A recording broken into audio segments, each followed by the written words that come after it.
कि बड़ा नीक लागेला बलम जी के बोलिया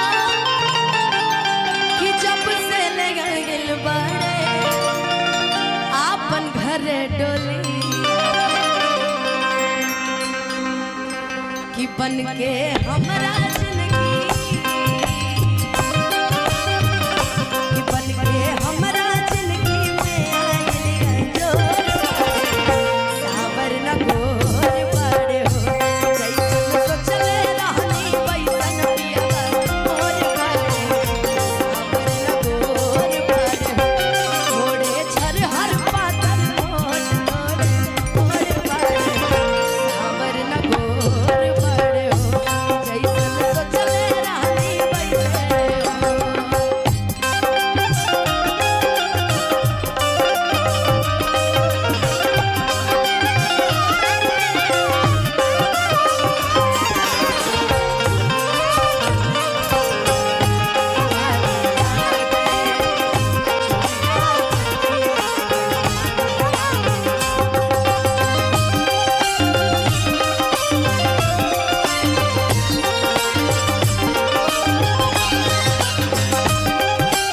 हमारे बलिया से चलकर प्रिंसू पांडे जी बहुत बहुत आशीर्वाद पुरस्कार रहुआ के हो सज के से जरिया जब गोरी पई रगी रगी जगिया के आपन दे हो रगी रगी जगिया के आपन दे बैठे प्लीज बाबा हमरा बाग भैया के अंदाज में सज के से जरिया जब गोरी बैठले रगी रगी देरिया के आपन से बैठली रगी रगी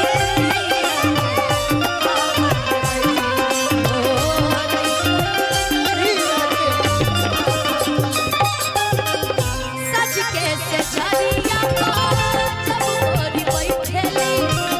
रगी रगी देरिया के आपन दे बैठली कि बाटे जुल्म जवानी जो मेरी रूह को चैन दे प्यार दे वो खुशी बन गए हो जिंदगी बन गए हो तुम जिंदगी बन गए हो तुम कि बाटे जुल्म जवानी चंदा के चकोर बड़ी सावर न बोर बड़ी हो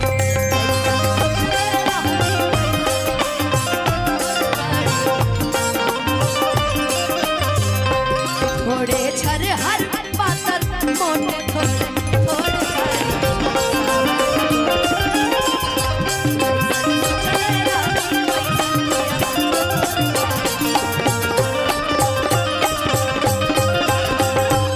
कि थोड़े छर हर पातर मोट थोड़े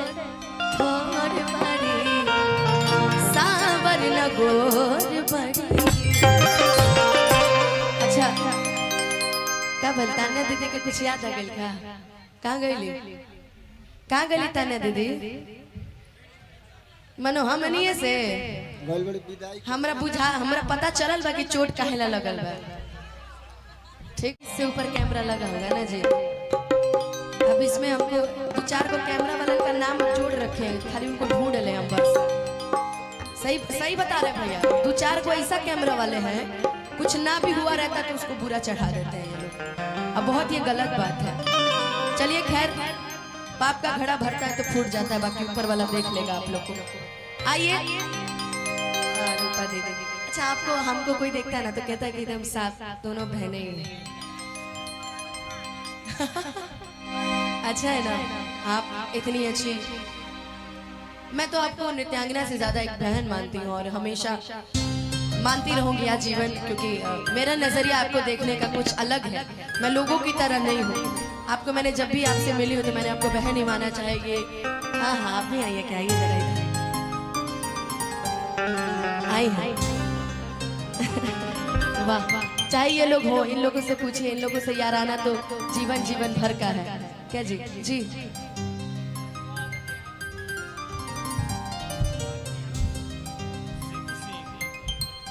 अच्छा अच्छा, सीपू सिंह जी हमारे बीच उपस्थित हैं, लड़की के भाई, मतलब हमारी शुभांगी जी के भाई। आइए, एक लड़की के नया नया बियाह, जैसे अभी अभी भाई है छोटी जी के डिवोर्स हो गए ना, बियाह कैले रही आज से 3-4 महीना पहले। काथी से पता ना, हमारा नाम नहीं खिया, कुछ नाम रहे ते जो ना पहले प्लास्टिक सर्जरी अपना मुंह के करा, पगली हमेशा झगड़े करत रहे। हाँ उहे कहनी है, एगो लड़की के नया नया बियाह। जानती है रूपा दीदी, आजकल अगर कोनो गोरहर मेहरारू के करिया मर्द अगर मिल जाओ, करिया मर्द, तो कहले कि चला अच्छा कुछ ना हो, भाग्य में लिखल रहे, चाहे मर्द कैसन हो हवे तो हमार। वो गाना ना सुन ले बड़ू कि है मेरी सांसों में मेरे पिया, मेरे पिया से वचन है निगाह, जन्म जन्म तक साथ रहेंगे, सुख चाहे दुख हो मिलके सहेंगे। लेकिन अगर कोनो करिया मरद के अगर हर मेहरारू मिल जाओ तो पूछो मत, गांव के चौपाल से लेकर हर घर के एक लड़का के पता चल जाए कि पता बा कलुआ के मेहरारू, कलुआ के मेहरारू